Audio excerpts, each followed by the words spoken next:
जिस तरह उमर साहब ने अपने ट्वीट में भी बोला कि बड़ा इम्पॉर्टेंट है कि जो लोगों की जो एक्चुअल एस्पिरेशन है और जो लोग चाहते हैं कि जो हमसे वादा किया था, न सिर्फ सुप्रीम कोर्ट ने, होम मिनिस्टर ने, बट खुद प्राइम मिनिस्टर साहब ने हमसे वादा किया था कि डिलिमिटेशन इलेक्शन के बाद स्टेटहुड का रेस्टोर होगा। तो उसी सिलसिले में उमर साहब उनसे मिले और उनको वही याद दिलाया। उम्मीद करते हैं कि जो लोगों की जो मैंडेट है उनकी कदर करके अब ज़्यादा वक्त न लेके जो अप्रोप्रिएट टाइम हमें बोला गया वो अप्रोप्रिएट टाइम अब जल्दी आ जाए और हमको वो स्टेटहुड वापस रेस्टोर किया जाए। तमीम साहब, अगर हम बात करें एलिगेंट गवर्नमेंट की तो बार बार डिमांड की जा रही है स्टेटहुड की, लेकिन अब अगर हम लीडर अपोजिशन पार्टी की बात करें, उनकी ज़ुबान से कभी ये सुनने को नहीं मिला कि हम भी डिमांड करते रेस्टोरेशन स्टेटहुड की, क्योंकि वो चाहते नहीं है। उनकी सियासत ही नेगेटिव सियासत है और उनका काम ही है सिर्फ उल्टा सीधा और लोगों को गुमराह करने का। काश वो जम्मू कश्मीर के लोगों का सोचते होते, काश वो जम्मू का सोचते होते जिस क्षेत्र से उनको इलेक्ट किया है, तो शायद वो इतनी बचकानी बात नहीं करते। वो हमारे हाथ में हाथ लेकर लड़ते। यहाँ प्रॉब्लम ये है कि बहुत ही घटिया सियासत खेली जा रही है। एक तरफ से पीडीपी खेलती है वो चिट्ठियाँ बाहर डाल के, एक तरफ से एलओपी साहब करते हैं वो करके।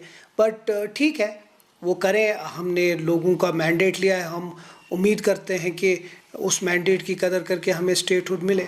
बाकी जो सुनील साहब कर रहे हैं वो शायद अपनी एलओपी कुर्सी भी बचा रहे हैं, क्योंकि आजकल तो र्यूमर ये भी है कि उनको निकाल देंगे उस सीट से। अब चलिए देखते हैं क्या होता है आगे।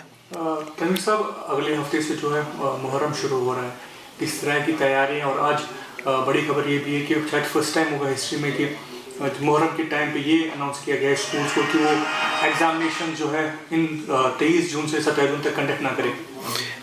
मुहर्रम उल हराम के लिए आज से 1.5-2 महीने पहले ही मीटिंग ली थी सीएपीडी मिनिस्टर ने, उसके बाद सकीना जी ने ली थी, फिर डिप्टी सीएम साहब खुद टूर कर रहे थे सिटी का और अलग अलग इलाकों का। जावेद डार साहब बारामुल्ला और बडगाम का ले रहे हैं। तो ओवरऑल गवर्नमेंट कोशिश कर रही है कि हर जगह जो अरेंजमेंट्स है वो ठीक से रहे और जो आज़ादार है वो अपना जो आज़ादारी है वो बिना किसी रुकावट के करे। उसी सिलसिले में एक बहुत बड़ी डिमांड थी कि 24 मतलब 8 मुहर्रम, 7 मुहर्रम से 10 मुहर्रम तक कुछ स्कूल और कॉलेजों ने एग्ज़ाम का डेट्स निकाला था।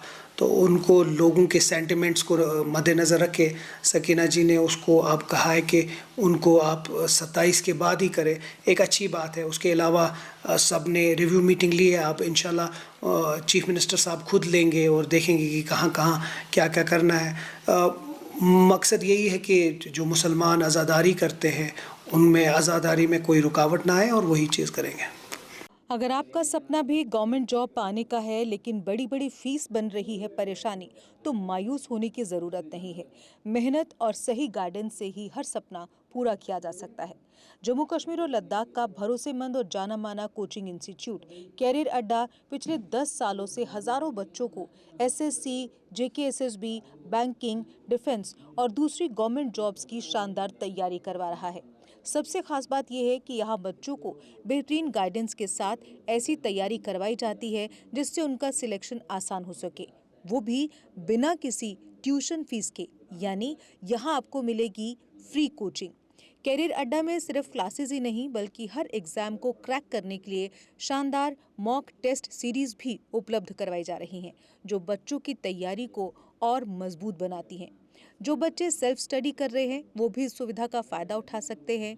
इसके अलावा बच्चों के लिए फ्री डाउट सेशंस भी रखे जाते हैं, जहां हर सवाल और हर परेशानी का आसान तरीके से हल बताया जाता है।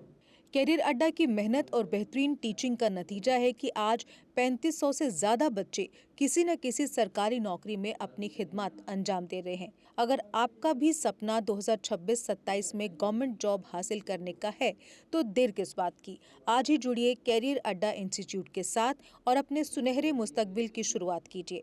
हमारा पता है कैरियर अड्डा इंस्टीट्यूट, नियर गुरुद्वारा, रिहाड़ी चुंगी, जम्मू। जम्मू कश्मीर की खबरों के लिए जुड़े रहिए जेके अपडेट के साथ।